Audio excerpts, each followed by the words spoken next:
আমার প্রিয় মুসলমান ভাইরা, দুনিয়ার কোনো মানুষের, দুনিয়ার কোনো ব্যক্তির, কোনো বস্তুর যদি আপনি প্রশংসা করেন কোনো লাভ নাই।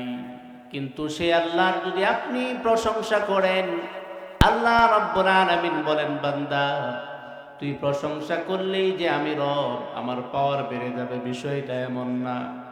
তুই আমার প্রশংসা করবি, এজন্য নবমণ্ডলে, ভূমণ্ডলে আমার সম্মান ইজ্জত বেড়ে যাবে। ও বান্দা, বিষয়টা এমন না, বরঞ্চ তুই আমার প্রশংসা করে তোর ভাগ্যের উন্নতি করে ফেললি, আর তোর মর্যাদা বাড়িয়ে দিলি। আমার প্রশংসা যতই করবি, আমি আল্লাহ তোর প্রশংসার কারণে তোর সম্মান, মান, ইজ্জত আরো বৃদ্ধি করতে থাকবো। জোরে করুন সুবহানাল্লাহ। আমার প্রিয় মুসলমান ভাইরা, মুসলিম শরীফের মধ্যে একটি হাদিস এসেছে, ওই হাদিসটা অনেক লম্বা। রাসূল সাল্লাল্লাহু আলাইহি ওয়াসাল্লাম বলেন, যেই জায়গায় বসে কোরআনের আলোচনা হয়, যে জায়গায় বসে হাদিসের আলোচনা হয়, ওই জায়গাটাকে রহমতের ফেরেশতারা বেষ্টন করে, ঘেরাও করে, একের মাথায় আরেকজন দাঁড়িয়ে আল্লাহ রাব্বুল আলামিনের নিকটতম আসমান পর্যন্ত পৌঁছে যায়। আল্লাহ রাব্বুল আলামিন ফেরেশতাদেরকে ডাক দিয়ে বলেন, ও আমার ফেরেশতারা, দুনিয়ার কোথায় থেকে তোমরা এভাবে ঘেরাও হয়ে একের কাঁধে ভর দিয়ে এ পর্যন্ত চলে এসেছো? ফেরেশতারা বলে, আল্লাহ, দুনিয়ার অমুক একটি জায়গায়, অমুক একটি স্থানে, কনকনে শীতের মধ্যে লেপ এবং কম্বলের নিচে যে সময় শুয়ে থাকার কথা, আপনার কিছু বান্দারা এই কনকনে শীতের মধ্যে কোরআনের আওয়াজ শুনতেছে, কোরআনের আলোচনা শুনতেছে। আমরা ফেরেশতারা তাদেরকে ঘেরাও করে আপনার পর্যন্ত চলে এসেছি। তারা আপনার নামে প্রশংসা করে, তারা আপনার নামে তাহলিল পড়ে, বলে লা ইলাহা ইল্লাল্লাহ। তারা আপনার নামে তাহমিদ পড়ে, বলে আলহামদুলিল্লাহ।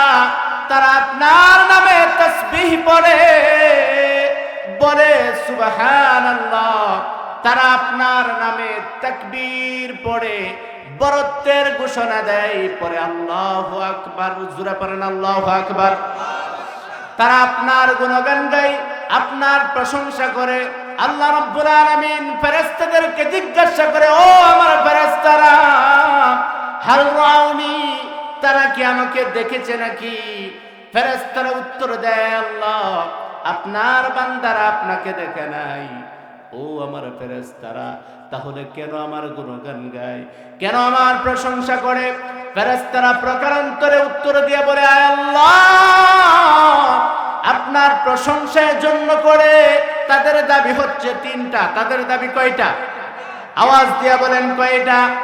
এক নাম্বার তাদের যে দাবি, সেটা হচ্ছে, আল্লাহ, আপনার জান্নাতের মেহমান হতে চাই, আপনার জাহান্নাম থেকে বাঁচতে চাই। আর জীবনের জিন্দেগি ভর সমস্ত গুনাহ খাতা নিয়ে বসেছে কোরআনের ময়দানে। এ কোরআনের ময়দান থেকে যখন বাড়ি ফিরে যাবে, আয় আল্লাহ তাআলা, মাসুম বাচ্চার মতো সমস্ত গুনাহ খাতা থেকে মাহরুম হয়ে নিষ্পাপ বান্দা হয়ে বাড়ি ফিরতে চাই। জোরে করুন সুবহানাল্লাহ। আমার প্রিয় মুসলমান ভাইরা, আল্লাহ রাব্বুল আলামিন প্রকারান্তরে বলে, ফাউশহিদুকুম, সাক্ষী থাকো। আমি আল্লাহ রাব্বুল আলামিন গ্যারান্টি দিয়ে, আমি আল্লাহ রাব্বুল আলামিন তোমাদেরকে সাক্ষী রেখে বলতেছি, আন্নী ক্বাদ গফারতু লাহুম। আল্লাহু আকবার। আর জোরে বলেন আল্লাহু আকবার। আল্লাহ রাব্বুল আলামিন বলেন, ফাউশহিদুকুম, সাক্ষী থাকো, আন্নী ক্বাদ গফারতু লাহুম, আমি আল্লাহ সবাইকে maaf করে দিব। জোরে কোন সুবহানাল্লাহ। আল্লাহ যদি আমাদেরকে maaf করে দেয়, কেউ কি ঠেকাতে পারবে? আওয়াজ দিয়ে বলেন, কেউ কি ঠেকাতে পারবে? আল্লাহ আমাদের গুনাহগুলা maaf করে দিবেন। এইখানে যে এসেছে, যে বসেছে, প্রথমেই সগীরাগুলা maaf। আওয়াজ দিয়ে বলেন সুবহানাল্লাহ। যখন এই প্যান্ডেলের নিচে বসে কেউ যদি দুপুটু চোখের পানি ফেলে দেয়, নিজের অন্ধকার রজনীর গুনার কথা স্মরণ করে, নিজের একাকিত্বের গুনার কথা স্মরণ করে দু ফুটা চোখের পানি যদি ফেলে দেয়, আল্লাহ রাব্বুল আলামিন বলেন, বান্দার যত কবিরা গুনাহ আছে সমস্ত গুনাহ খাতাগুলো মাফ করে দিয়ে মাসুম বান্দা বানায় এখান থেকে উঠায় দে। আমার প্রিয় মুসলমান ভাইয়েরা, তাহলে আল্লাহর প্রশংসা করে লাভ না লস? আরো জোরে বলেন, লাভ না লস? আমরা সেই আল্লাহর প্রশংসা সর্বক্ষণই করতে রাজি আছি তো ইনশাআল্লাহ? আল্লাহ তাআলা আমাদেরকে তৌফিক দান করুক, পড়ুন আমিন। তাহলে বোঝা গেছে আপনাদের শরীরে মোটামুটি একটু এনার্জি আছে, শক্তি সামর্থ্য আছে। এই এনার্জি, এই শক্তি সামর্থ্য কিয়ামতের দিন আমাদের নাজাতের উসিলা হবে ইনশাআল্লাহ। আমি অনেক দূর থেকে এসেছি, যতক্ষণ আলোচনা করব থাকবেন না ভাগবেন? আরেকটা জিনিস আমি লক্ষ্য করছি, আপনাদের এই প্যান্ডেলে যারা যারা বসেছেন যুবকের চাইতে মুরব্বীরাই বেশি, কথা ঠিক কিনা? আচ্ছা, দেখবেন এই কনকনে শীতের মধ্যে ফজরের নামাজের মধ্যে যুবকদেরকে দেখা যায় না, যুবক এই মুরব্বীদেরকে বেশি দেখা যায়, কথা ঠিক কিনা? তাহলে শক্তিশালী কি বেশি, যুবক না মুরব্বী? কথা বলেন। আসলে শক্তির দিক দিয়ে যুবক এগিয়ে থাকতে পারে, মুরব্বী ফজরের সময় মসজিদে গিয়ে প্রমাণ করে তোমার চাইতে ইমানি শক্তি আমার বেশি, কথা বলেন ঠিক কিনা? আর যুবকরা যদি ফজরের সময় মসজিদে গিয়ে উপস্থিত হয়, আল্লাহ রাব্বুল আলামিন ফেরেশতাদেরকে বলেন এই যুবককে খুবায়েব এবং খাব্বাবের মতো তাদেরকে কবুল করে নাও, মুমিনের সার্টিফিকেট দিয়ে দাও। এত আস্তে বলেন সুবহানাল্লাহ, জোরে বলেন না সুবহানাল্লাহ। যার কারণে আপনাদের এখানে যুবকদের ইমানি শক্তি কম, তো যার কারণে এই জায়গাটা খালি হয়ে আছে, মুরব্বীরাই বেশি। অত্র এলাকার যুবক ভাইদেরকে আল্লাহ তাআলা ইমানের বলে বলিয়ান হওয়ার তৌফিক দান করুক, পড়ুন আমিন। আমি আপনাদের সামনে সূরাতুল আনফাল এর 2 এবং 3 নম্বর আয়াতে কারিমা তেলাওয়াত করেছি। সূরাটার নাম কি? কথা বলেন, সূরার নাম কি? সূরাতুল আনফাল 2 এবং 3 নম্বর আয়াতে কারিমা তেলাওয়াত করেছি। আল্লাহ রাব্বুল আলামিন এখানে মুমিনের 5টা গুণের কথা বলেছেন। কয়টা গুণ? আওয়াজ দিয়ে বলেন, কয়টা গুণ? এই 5টা গুণে যে বান্দা গুণান্বিত হতে পারবে, আল্লাহ রাব্বুল আলামিন বলতেছেন উলাইকা হুমুল মুমিনুনা হাক্কা, সঠিক এবং পরিপূর্ণ মুমিন বান্দা হচ্ছে সে। সুবহানাল্লাহ। তাহলে আল্লাহ রাব্বুল আলামিন আমাদেরকে মুমিন হওয়ার জন্য সার্টিফিকেট দিচ্ছেন। 5টা গুণে যে ব্যক্তি গুণান্বিত হতে পারবে, আল্লাহ রাব্বুল আলামিন বলতেছেন উলাইকা হুমুল মুমিনুনা হাক্কা, সেই বান্দা হচ্ছে প্রকৃত মুমিন, সেই বান্দাটাই হচ্ছে পরিপূর্ণ ঈমানদার, সে বান্দা হচ্ছে পবিত্র, সে বান্দা হচ্ছে আমার একমাত্র মুমিন বান্দা। মুসলিম হিসাবে ওই 5টা গুণ আমাদের অর্জন করা দরকার, আছে না নাই? আওয়াজ দিয়া বলেন, আছে না নাই? দুনিয়ার কোনো কিছু কামাই করতে পারি আর না পারি, যারা আমরা জাহান্নামকে ভয় করি, কবরের আযাবকে ভয় করি, অন্তত মুমিনের গুণগুলো অর্জন করা দরকার, আছে না নাই? আমার প্রিয় মুসলমান ভাইরা, আল্লাহ রাব্বুল আলামিন সূরাতুল আনফালের 2 নম্বর আয়াতে আল্লাহ রাব্বুল আলামিন বলেন ইন্নামাল মুমিনুনাল্লাযীনা ইযা যুকিরাল্লাহু ওয়াজিলাত কুলুবুহুম। জোরে বলেন আল্লাহু আকবার। আল্লাহ রাব্বুল আলামিন বলেন প্রকৃত ব্যাপার তো এই, মুমিন তো হচ্ছে সেই, ঈমানদার তো হচ্ছে সেই, যার সামনে আমি আল্লাহ রাব্বুল আলামিনের আওয়াজ যখন হয়, যখন আমি রবের আওয়াজ শুনতে পারে, যখন তার সামনে আমি আল্লাহর কথা শোনানো হয়, তখন বান্দার অন্তরটা ভয়ে প্রকম্পিত হতে থাকে। জোরে বলেন আল্লাহু আকবার। আল্লাহ রাব্বুল আলামিন বলতেছেন প্রকৃত ঈমানদার তো ওই ব্যক্তি, যে ব্যক্তি আমার নাম শোনা মাত্রই তার অন্তরটা থরথর করে কাঁপতে থাকে। আমার প্রিয় মুসলমান ভাইয়েরা, বনি ইসরাইলের যুগে একজন মহিলা ছিলেন, বিধবা এক মহিলা, স্বামী মারা গেছে, মাত্র কয়েকদিন হলো। বিধবা মহিলার 2টা সন্তান, বিধবা মহিলার ভাই নাই, বাবা নাই, একমাত্র স্বামী ছিল, সে মারা গেছে। বিধবা মহিলা হচ্ছে পৃথিবীর মধ্যে সবচেয়ে অসহায় নারী, কথা বলেন ঠিক কিনা? এই বিধবা মহিলা যখন আত্মীয় স্বজনদের কোনো সহযোগিতা পায় না, একজন মহিলা যে কত অসহায় বিধবা হলে বোঝা যায়। অনেক সময় দেখা যায় কোনো মহিলা যদি বিধবা হয়ে পড়ে, সন্তানাদি যখন মোটামুটি বুঝবান হয়ে পড়ে, অনেক মহিলারা আছে নিজের সন্তানের দিকে তাকায়া অন্য কোনো পরপুরুষের সংস্পর্শে যায় না, বিবাহ বসে না, সন্তানগুলাকে মানুষ করার জন্য নিজের জীবনটাকে তিল তিল করে দিয়ে দেয়, আছে না নাই? আমার প্রিয় মুসলমান ভাইরা, ওই মহিলাটার স্বামী যখন মারা গেল, দুইটা মাত্র সন্তান, অভাব অনটনের সংসার, কাজ কামও তেমন পারে না, বুঝে না। ওই বিধবা মহিলা তার এক চাচাতো ভাই আছে, চাচাতো ভাইয়ের কাছে গিয়ে বলতেছে, ও আমার চাচাতো ভাই, আমার স্বামী মারা গেছে, তোমার ভাই মারা গেছে, আমার দুইটা সন্তান অভাব অনটনের মধ্যে আছি, খাবার দিতে পারছি না, কামাই রুজির কোনো ব্যবস্থা নাই, ঘরের মধ্যে খাবার নাই, টাকা নাই, পয়সা নাই। ও আমার চাচাতো ভাই, তোমার কাছে অপারগ হয়ে চলে এসেছি, তুমি কি আমাকে একটু সাহায্য করবা নাকি? ওই চাচাতো ভাই ওই চাচাতো বোনের চেহারার দিকে তাকিয়ে বলতেছেন, ও আমার চাচাতো বোন, বিবাহের আগে তোমাকে আমার পছন্দ ছিল, কিন্তু তোমার পিতা মাতা আমার ওই ভাইয়ের কাছে যখন তোমাকে বিয়ে দিয়ে দিল, আমি তোমাকে কাছে পাই নাই। আজ তুমি যেহেতু একটি বিপদে পড়ে গেছো, তোমারও স্বামী নাই, আমি তোমার চাচাতো ভাই, তোমার সন্তানকে আমি টাকা পয়সা দিব, খাবার দিব, বস্ত্র কিনে দিব, যা যা প্রয়োজন সব দিব, তবে একটা শর্ত হলো তুমি আমার যৌবিক চাহিদা মিটাবা। নাউজুবিল্লাহ বলেন। তুমি আমার যৌবিক চাহিদা যদি মিটিয়ে দাও, আমি তোমার সমস্ত শর্ত মেনে নিব। ওই চাচাতো বোন বিধবা মহিলা নিচের দিকে তাকায়া কোনো জবাব দেয় নাই, বাড়ি চলে গেছে। বাড়ি যাওয়ার সাথে সাথে দুটা ছোট্ট বুঝ বাচ্চা বলতেছে, ও আম্মা, আমাদের জন্য ঘি খাবার নিয়ে এসেছো। মার কোনো জবাব দিতে পারে না, চুপ হয়ে মুখের মধ্যে কাপড় দিয়া চোখের পানি ফালাই, আসমানওয়ালার দিকে ডাক দিয়া বলে, আল্লাহ, এমন অসহায় তুমি আমাকে বানাইলা, আমার স্বামী দুনিয়ার জমিন থেকে চলে গেছে, হারে এরকম কষ্ট তো আবার আর কেউ বুঝতে পারে না।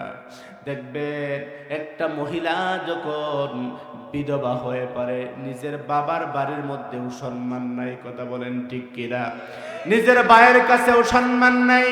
অনেক মহিলা আছে স্বামীর কদর বুঝে না, স্বামীর সম্মান বুঝে না, যার কারণে সকাল বিকাল স্বামীর বিরুদ্ধে অপপ্রচার করে, স্বামীর বিরুদ্ধে ঝগড়াঝাটি করে। যখন ওই মহিলার স্বামী হারায়, তখন বুঝতে পারে কি সম্পদ হারাইছে, ঠিক কিনা? আমার প্রিয় মুসলমান ভাইয়েরা, অসহায় যখন হয়ে গেল, বিধবা যখন হয়ে গেল, আল্লাহর কাছে মোনাজাত করে, আল্লাহ, আজকে আমার স্বামী নাই, সন্তানকেও আমি খাবার দিতে পারছি না। এবার ওই চাচাতো ভাইয়ের কথা স্মরণ পড়ে গেল, আবার চলে গেল চাচাতো ভাইয়ের কাছে, গিয়ে বলতেছেন, ও আমার চাচাতো ভাই, তুমি যে শর্ত দিয়েছিলে আমি তোমার শর্ত মেনে নিয়েছি। নাউজুবিল্লাহ বলবেন না? আমি তোমার শর্ত মেনে নিয়েছি। দুজনের সম্মতিক্রমে যখন বিছানায় চলে গেল, অনৈতিক কাজে যখন লিপ্ত হবে, যখন দুজন কাছাকাছি চলে এসেছে, যখন ওই বিভৎস কাজের মধ্যে লিপ্ত হয়ে যাবে, এমন সময় তাকায় দেখে চাচাতো ভাই চাচাতো বোনের চোখের কোনা দিয়া জর জর করে পানি পড়তেছে। চাচাতো ভাই বলতেছে, ও চাচাতো বোন, দুজনের সম্মতিক্রমেই তো বিছানায় আসলাম, এমন একটি মুহূর্তে সময়ে, এমন একটা আনন্দ ঘন মুহূর্তে, কি জন্য চোখ দিয়ে তোমার পানি পড়তেছে, কান্না কেন করতেছো? ওই মহিলা বলতেছেন, ও আমার চাচাতো ভাই, আমার এই দেহটা একমাত্র আমার স্বামীর জন্য আমি অক্ষ করে রেখেছিলাম, আজ আমার স্বামী নাই, আজ আমার এই দেহের মধ্যে অন্য একজন ব্যক্তি অনৈতিক অনৈতিক কাজ করতেছে, আমার জাহান্নামের কথা স্মরণ হয়ে গেছে, কিয়ামতের কথা স্মরণ হয়ে গেছে, কবরের কথা স্মরণ হয়ে গেছে। আল্লাহ যদি প্রশ্ন করে, এই আমানত কেন ধরে রাখতে পারো না, জাহান্নামে তো তোমার জ্বলতে হবে, আমার রবের কথা মনে হয়ে গেছে, সেজন্য আমার চোখ দিয়ে পানি পড়তেছে। জোরে পড়েন আল্লাহু আকবার। আমার প্রিয় মুসলমান ভাইরা, চাচাতো ভাই সে লাফ দিয়ে দাঁড়িয়ে গেছে আর বলতেছেন, ও আমার চাচাতো বোন, তুমি যেই রবের কথা স্মরণ করে দিলে, আমার ওই অনৈতিক কাজ, আমার ওই লালসা জীবনের তোরে মিটে গেছে। আল্লাহু আকবার। আমার ওই অনৈতিক কাজ জীবনের মতো মিটে গেছে, কারণ যার ভিতরে বিন্দু পরিমাণ আল্লাহর ভয় আছে, তার সামনে আল্লাহর নাম নিলে কোনো কিছু সামনে থাকতে পারে না। কথা বলেন ঠিক কিনা? আমার প্রিয় মুসলমান ভাইয়ারা, ওই পুরুষটা চাচাতো ভাইটা বলতেছে, টাকা নাও, পয়সা নাও, যা যা লাগে সব কিছু নিয়ে যাও, তবে কিয়ামতের দিন তুমি আমাকে আসামি বানায়ো না, কারণ আল্লাহর সামনে কেউ যদি প্রশ্নের সম্মুখীন হয়ে যায়, জবাব দেওয়ার শক্তি কোনো সুপার পাওয়ারেরও নাই। কথা বলেন ঠিক কিনা? আমার প্রিয় মুসলমান ভাইয়ারা, দুনিয়ার জমিনে যত শক্তি কামাই করি না কেন, যত ক্ষমতার বাহাদুরি থাকুক না কেন, রবের সামনে দাঁড়ালে কেউ জবাব দিতে পারবে না। ঠিক কিনা? এজন্য আল্লাহ রাব্বুল আলামিন বলতেছেন, কিয়ামতের দিন আমি আল্লাহ রাব্বুল আলামিন বান্দাদেরকে একা একা ডাকবো। আমি আল্লাহ রাব্বুল আলামিন তাদের সামনে যখন তাদেরকে আমি প্রশ্ন করব, প্রাথমিক অবস্থায় প্রশ্ন করব, বান্দা যখন জবাব দিতে পারবে না, আল্লাহ বলেন আমি তার সামনে তার কিতাবটাকে ছড়ে দিব। ইকরা কিতাবাক, পড়ো তোমার কিতাব, আজকে হিসাব দেওয়ার জন্য। ইয়াউমা আলাইকা হিসাবা, তুমি নিজেই যথেষ্ট হয়ে যাবা। তার মানে বোঝা গেল শেষ পর্যন্ত আল্লাহ আমাদের সামনে কিতাব ছুড়ে দিবেন, কিন্তু তার আগে আল্লাহ রাব্বুল আলামিন আমাদেরকে প্রশ্ন করবেন। প্রশ্নের ব্যাপারে যেহেতু চলে এসেছি, আল্লাহ রাব্বুল আলামিন বলেন, একটা সময় আমি নেতা এবং কর্মী সহকারে রাখবো। আল্লাহ রাব্বুল আলামিন বলেন, ইয়াউমা নাদউ কুল্লা উনাসিন বিইমামিহিম। আল্লাহ রাব্বুল আলামিন কর্মীকে জিজ্ঞাসা করবে, নেতাকে পরিচয় দে। তার মানে বোঝা গেল আল্লাহ রাব্বুল আলামিন আমাদেরকে প্রশ্ন করবে ব্যক্তিগতভাবে, আল্লাহ আমাদেরকে প্রশ্ন করবে সামাজিকভাবে, পারিবারিকভাবে, আল্লাহ রাব্বুল আলামিন আমাদেরকে প্রশ্ন করবে দলীয়গতভাবে। ঠিক কি না? আমার প্রিয় মুসলমান ভাইয়ারা, আল্লাহ রাব্বুল আলামিন যদি আমাদেরকে প্রশ্ন করে আর আমাদের মধ্যে যদি সৎ উত্তর না থাকে, তাহলে বিপদ আছে না নেই? আওয়াজ দিয়া বলেন, আছে না নাই?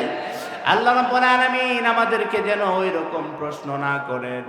আল্লাহ যদি আমাদেরকে প্রশ্ন করে, আমাদের বাঁচার কোনো উপায় নাই।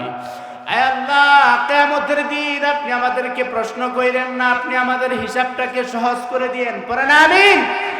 আমার প্রিয় মুসলমান ভাইয়েরা, চাচাতো ভাই যখন চাচাতো বোনের সম্মুখীন হয়ে গেল, যখন তাদের সামনে রবের নাম নেওয়া হলো, আল্লাহর বরত্বের ঘোষণা যখন চলে আসলো, সব কিছু দিয়ে পিছপা হয়ে গেল। তার মানে বোঝা গেল, কোনো ব্যক্তির অন্তরের মধ্যে যদি বিন্দু পরিমাণ নূর থাকে, ওই লোকটা কোনোদিন গুনার কাজে লিপ্ত হতে পারে না, তার অন্তরটা বৃত সন্তুষ্ট হয়ে যাবে। বলেছেন কে? আল্লাহ রাব্বুল আলামিন বলেন, ইন্নামাল মুমিনুনা আল্লাযীনা ইযা যুকিরাল্লাহু ওয়াজিলাত কুলুবুহুম। মুমিন তো হচ্ছে সে যার সামনে রবের আওয়াজ হবে, আল্লাহর নাম নেওয়া হবে, রবের নাম নেওয়া হবে, তার অন্তরটা ভীত সন্তুষ্ট হয়ে যাবে। তার মানে রবের নাম যদি আমাদের অন্তরের মধ্যে থাকে, আমাদের অন্তরের মধ্যে যদি রবের ভয় থাকে, তাহলে আমরা কোনোদিন সুদখোর হতে পারবো? আমরা আজ রবকেও ভয় করি, আবার সুদেও টাকা লাগাই, আছে না নাই? আমরা আমাদের রবকে ভয় করি, আবার বড় বড় যে কবিরা গুনাহ আছে ওইগুলাও করে বেড়াই। কথা বলেন ঠিক কিনা? আমরা আমাদের রবকে একদিক দিয়া নামাজ পড়ে বুঝাই, আমরা আপনাকে ভয় করি, আবার স্ত্রীকে সকাল সন্ধ্যা মায়ের, আছে না নাই? তরকারির মধ্যে যদি একটু লবণ বেশি হয়ে যায়, বিবস্ত্র ভাষায় গালাগালি, আছে না নাই? কথা বলেন, কথা বলেন, আছে না নাই? অথচ রাসূল সাল্লাল্লাহু আলাইহি ওয়াসাল্লাম বলেন, না না, নারীদেরকে তোমরা বিবস্ত্র ভাষায় গালিগালাজ করবা না, যত পারো নারীদেরকে সম্মান করবা, যত পারো নারীদেরকে ভালোবাসবা। নারীদের সম্মান করাই হচ্ছে রাসূলের আরেকটা সুন্নাত। কথা বলেন ঠিক কিনা? আমার প্রিয় মুসলমান ভাইয়েরা, নবীজির জীবদ্দশায় তিনটা জিনিস সবচেয়ে বেশি ভালোবাসতেন। কয়টা? আওয়াজ দিয়ে বলেন কয়টা? তিনটা জিনিস নবীজি সবচেয়ে বেশি ভালোবাসতেন। এক নম্বরে হচ্ছে মিসওয়াক। এক নম্বরে কি? মিসওয়াক। দুই নম্বরে নবীজি সবচেয়ে বেশি ভালোবাসতেন সুগন্ধি আতর। তিন নম্বরে নবীজি সবচেয়ে বেশি ভালোবাসতেন নারীদেরকে, স্ত্রীর জায়গায় স্ত্রীদেরকে, সন্তান মেয়েদের জায়গায় মেয়েদেরকে। রাসূলের চাইতে বেশি ভালোবাসা কেউ দেখাতে পারে না। এই কথা বলেন ঠিক কিনা? আমার প্রিয় মুসলমান ভাইয়েরা, ইতিহাস পড়ে দেখুন, নবীজির জীবনী পড়ে দেখুন। আপনি যদি একজন সত্যিকারের স্বামী হতে চান, নবীকে অনুসরণ করা লাগবে। কথা ঠিক কিনা? আপনি যদি একজন সত্যিকারের প্রেমিক পুরুষ হতে চান, নবীকে ভালোবাসতে হবে, নবীকে অনুসরণ করতে হবে।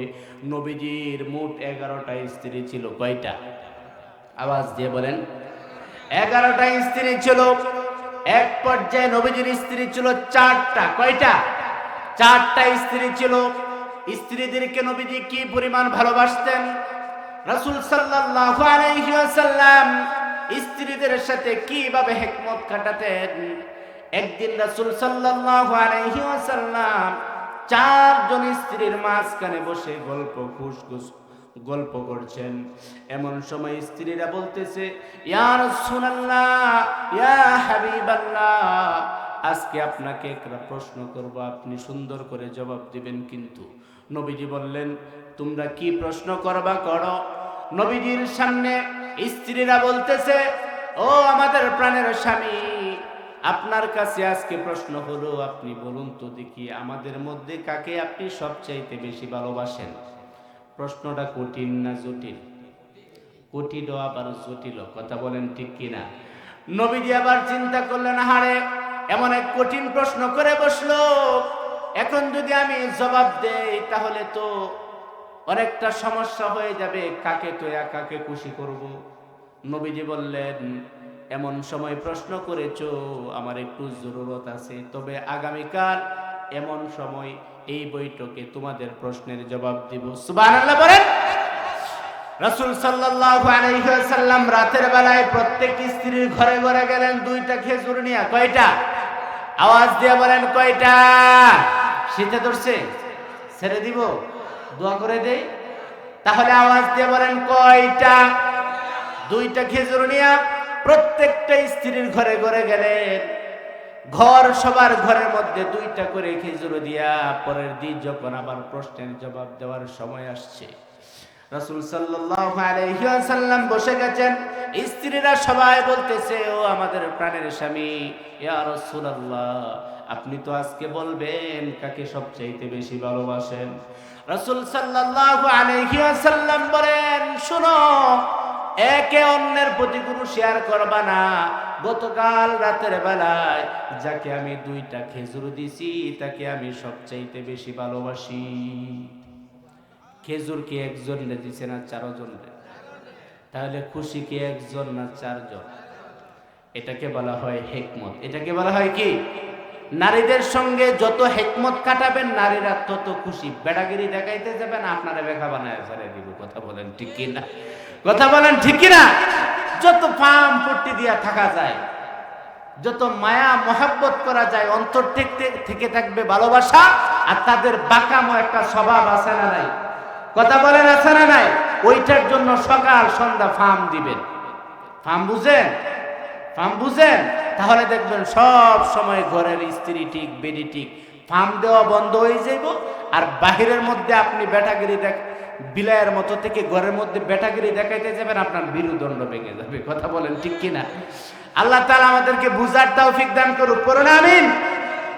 আমার প্রিয় মুসলমান ভাইয়েরা, রাসূল সাল্লাল্লাহু আলাইহি ওয়াসাল্লাম হাদিসের মধ্যে বলেন, আমি আল্লাহ রাব্বুল আলামিন ওই সমস্ত ব্যক্তিদেরকে সবচাইতে বেশি ভালোবাসি যারা আমি রাসূল সাল্লাল্লাহু আলাইহি ওয়াসাল্লামের সুন্নাহ মেনে চলে, মাইয়ুতি'র রাসূলা ফাকাদ আতা আল্লাহ, যে ব্যক্তি নবীকে অনুসরণ করলো সে যেন রবকে অনুসরণ করলো। কাকে?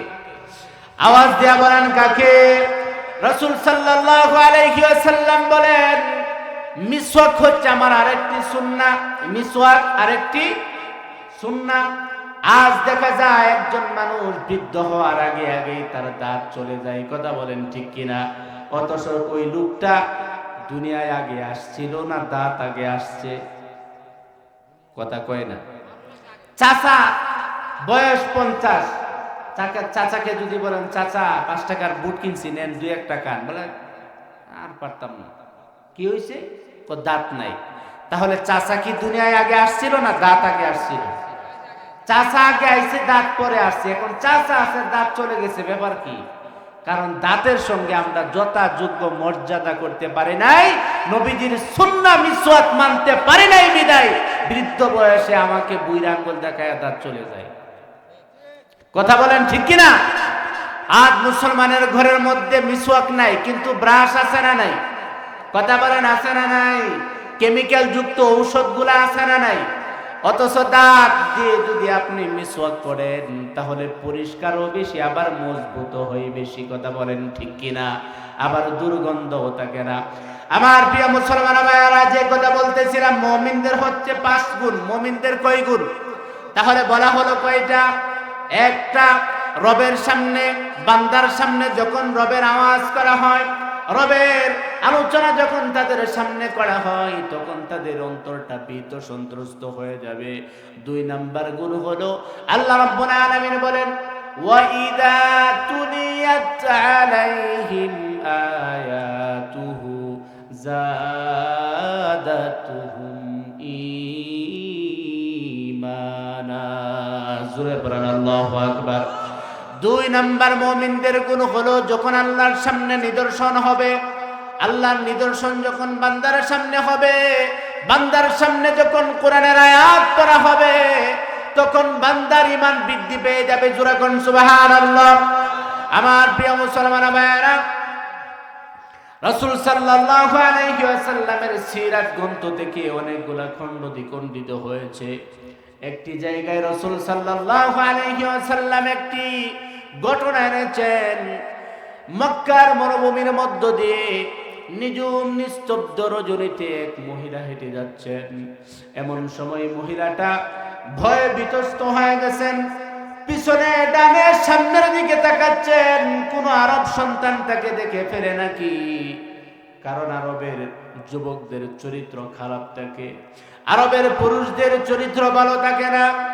এই ভয়ে বিতস্ত হয়ে একা একা রজনীতে ওই মহিলা যখন পার হচ্ছেন, এক পা সামনে দেয় আর এক পা পিছনে দেয়। এমন সময় পিছন দিক থেকে ওই আরবের বালক, ওই আরবের যুবক বুঝতে পারছে যে সামনের মহিলাটা ভয়ে বিতস্ত হয়ে আছে, হাঁটতে পারতেছে না। একা একা মরুভূমির মধ্যে ওই মহিলাটার হাঁটা চলার মধ্যে কষ্ট হচ্ছে। পিছন দিক থেকে ডাক দিয়ে বলতেছেন, আম্মা জান আপনি কোথায় যাচ্ছেন? ওই মহিলাটা যখন শুনতে পেল, আহারে মরুর প্রান্তরে নিঝুম নিস্তব্ধ রজনীতে কোন মহিলাকে যদি পিছন দিক থেকে আম্মা জান সম্বোধন করে ডাক দেয় তাহলে বুঝতে হবে ওই পুরুষটা অবশ্যই খারাপ হতে পারে, খারাপ হতে পারে, অবশ্যই ভালো হবে। পিছন দিকে ঘুরে ওই মহিলা ডাকতেছে, ও আমার সন্তান তুল্য বাবা, আগে বলো তুমি কিভাবে এত ভালো হয়ে গেলে? এই মক্কার যুবকদের চরিত্র তো এত ভালো থাকে না। ওই মা বলতেছে, ওই মহিলার জবাবে ওই যুবক বলতেছেন, আম্মা জান আপনি যদি আমার আগের চরিত্র থাকতো আজকে আপনি আমার হাত থেকেও বাঁচতে পারতেন না। তবে এই মক্কার মরুপ্রান্তরে এমন একজন মানুষের আবির্ভাব হয়েছে, ওই মানুষটা সকাল সন্ধ্যা আমাদেরকে তালিম দেয়। ওই মানুষটা সকাল সন্ধ্যা মানুষের হকের কথা বলে, মানুষের হক আদায়ের কথা বলে, মানুষের উপকারের কথা বলে। কয়েকদিন যাবত ওই লোকটা তালিম দিয়ে আমাদেরকে এমন সোনার মানুষ বানিয়ে দিয়েছে, আপনার মতো একজন রমণী রাতের নিস্তব্ধ রজনী দিয়ে হেঁটে যাচ্ছেন, আমার অন্তরে আল্লাহর ভয় ছাড়ার কোনো লাভ লালস আমার অন্তরের মধ্যে নাই। জোরে করুন সুবহানাল্লাহ।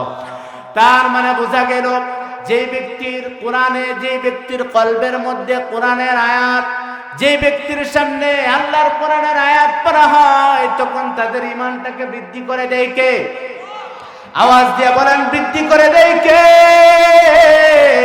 আল্লাহ রাব্বুল আলামিন বলেন, বান্দারে, প্রকৃত বান্দার, প্রকৃত মুমিনের 2 নাম্বার গুণ হলো যখন তাদের সামনে কোরআনের আওয়াজ শোনা হবে, তাদের সামনে কোরআন থেকে আলোচনা হবে, তাদের সামনে যখন আল্লাহর আয়াত থেকে তাফসীর করা হবে, তখন বান্দাদের মনে ধরুক আর না ধরুক, আল্লাহর ভয়ে বান্দা আল্লাহর কথাটাই মেনে নেবে, নিজের কথার সঙ্গে একত্বতা কখনোই পোষণ করবে না। কথা বলেন ঠিক কিনা? আমার প্রিয় মুসলমান ভাইয়ারা, আমার দেশের মধ্যে অনেক ইমামরা আছে, অনেক আলেম ওলামারা আছে, যখন আল্লাহর কোরআন থেকে বাংলাদেশের বিশ্ব রাজনীতির মধ্যে দিয়েও যখন ইসলামের কথা বলে, এক শ্রেণীর মানুষ বলে এই হুজুর রাজনীতির কথা বলে, এই হুজুরকে ডিলেট করে দেয়। কথা বলেন ঠিক কিনা? আমার প্রিয় মুসলমান ভাইয়ারা, অথচ আল্লাহ রাব্বুল আলামিন বলেন, বান্দারে, আমার এই কোরআন যখন তোমরা পড়বা, আমার এই কোরআন অনুযায়ী যখন তোমাদের জীবন পরিচালনা করবা, আমি আল্লাহ রাব্বুল আলামিন তোমাদেরকে হকের উপদেশ দিচ্ছি। যত জায়গায় যা আছে কোরআন থেকে রেফারেন্স নিয়ে যখন তোমরা হকের কথাগুলা বলবা, প্রকৃত মুমিন ব্যক্তি দেখবা তোমার সঙ্গে দ্বিমত করবে না, নিজের মতের সাথে মিলুক আর না মিলুক, আল্লাহর কোরআনের আয়াতটাকে বেশি প্রাধান্য দিবে। কথা বলেন ঠিক কিনা? আমার প্রিয় মুসলমান ভাইয়ারা, যে কোন মানুষ আছে বলে লাউ, কোন মানুষ আছে লাউকে বলা হয় কদু। কথা বলেন ঠিক কিনা? কোন এলাকায় বলা হয় বউ, আবার কেউ বলে বধু। কথা বলেন ঠিক কিনা? কেউ বলে আমোদ, কেউ বলে ফুর্তি। কথা বলেন ঠিক কিনা? ওরা যেটাকে বলেছিল ভাস্কর্য, বাংলাদেশের আলেম ওলামারা বলেছিল ওটাই হচ্ছে মূর্তি। কথা বলেন ঠিক কিনা? আর যখন ওই সমস্ত মানুষগুলা যখন প্রাসঙ্গিক কথাটা বলেছিল, বাংলাদেশের তাওহীদ জনতা হৃদয়ের স্পন্দন মামুনুল হক সাহেবকে জেলখানার মধ্যে নিজের স্ত্রী দিয়া মিথ্যা মামলা দিয়া জেলখানার মধ্যে ঢুকাইয়া দিয়েছে। কথা বলেন ঠিক কিনা? তাদের ঈমান বিন্দু পরিমাণ নাই, প্রমাণ হয়েছে। কথা বলেন ঠিক কিনা? আলেমরা কোনদিন তাদের বাপদাদার কথা বলে না, তাদের গোষ্ঠীর কথা বলে না, কোন ব্যক্তির কথা বলে না।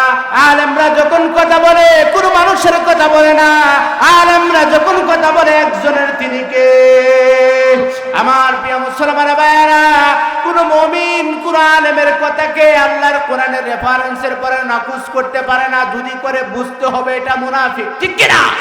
আমার প্রিয় মুসলমান ভাইয়েরা, আল্লাহ রাব্বুল আলামিন এর জন্য বলতেছেন, বান্দা, তোমাদের 2 নাম্বার যেই গুণ হলো, মুমিনদের 2 নাম্বার যেই গুণ হলো, যখন তাদের সামনে কোরআনের আলোচনা করা হবে, তখন তাদের ঈমানটাকে বৃদ্ধি করে দেয় কে?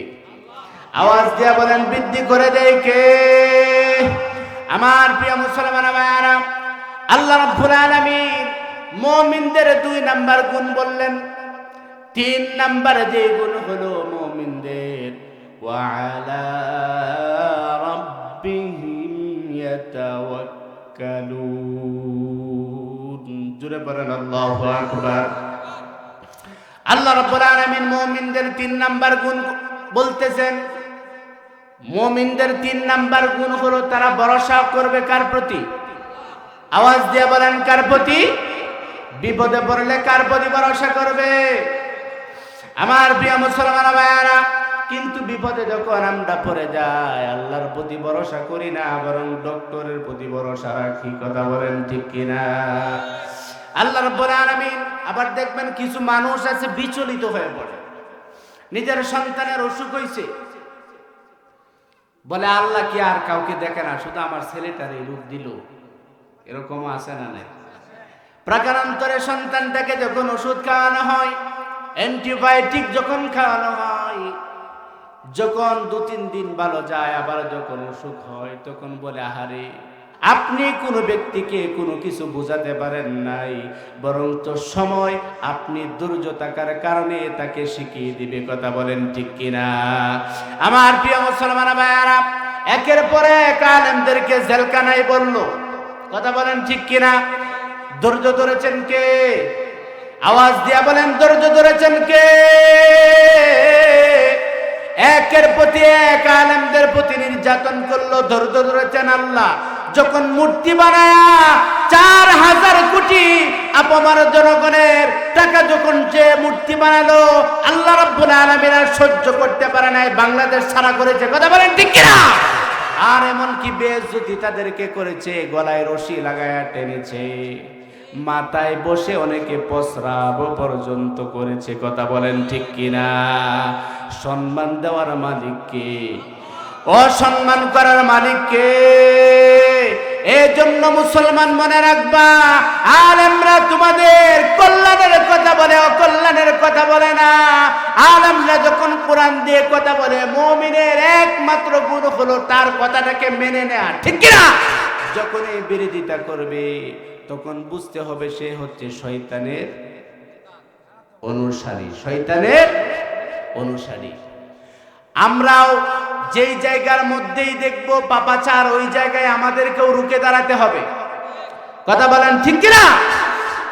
আমরা ইমানদাররাও পিছপা হয়ে যাব না, কারণ আমরা যদি বাতিল শক্তির মোকাবেলা না করি, তাহলে আমাদের ইমানের মধ্যেও গুণে ধরার সম্ভাবনা আছে না নাই? আপনাদেরকে একটু কথা বলবো। ফেরাউনকে একবার জিজ্ঞাসা করলো, তুমি ফেরাউন হইলা কেমনে?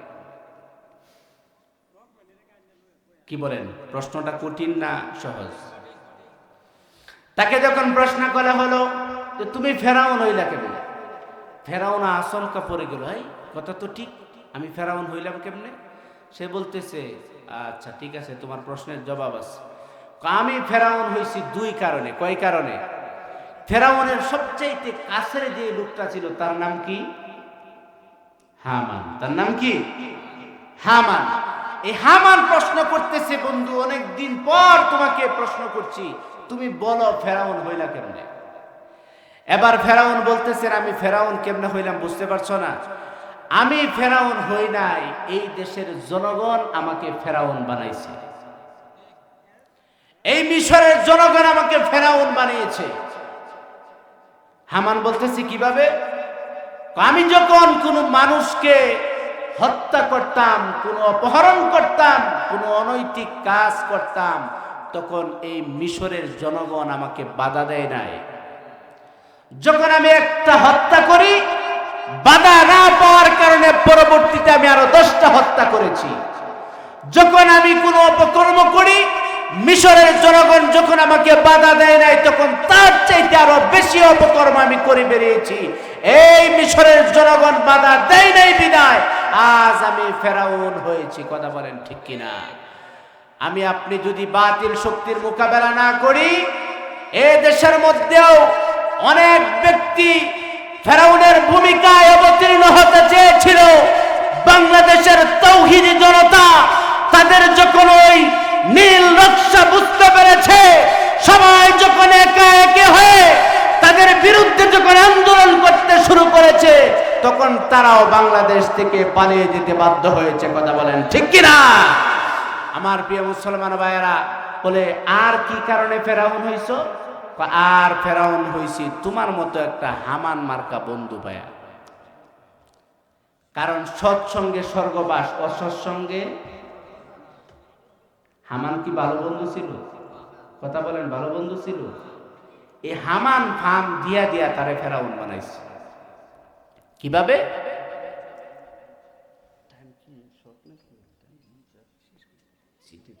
ঠিক আছে, আর একটু সময় চলবে আপনাদের? কষ্ট হচ্ছে আপনাদের? সে বলতেছে, এই ফেরাউন তরমুজ গাছের মধ্যে পানি দিছে। জানেন আপনারা, পৃথিবীর ইতিহাসের প্রথম তেজ্য পুত্র হচ্ছে ফেরাউন। তেজ্য পুত্রের নাম কি? মিশরে তরমুজ গাছে পানি দিছে। তারপর রাষ্ট্রীয় যখন নিয়োগ ছাড়লো, কবরস্থানের পাহারাদার হয়েছে। পৃথিবীর মধ্যে সর্বপ্রথম যে রোগ ব্যাধি ভাইরাস চলেছিল সেটা হচ্ছে মিশর।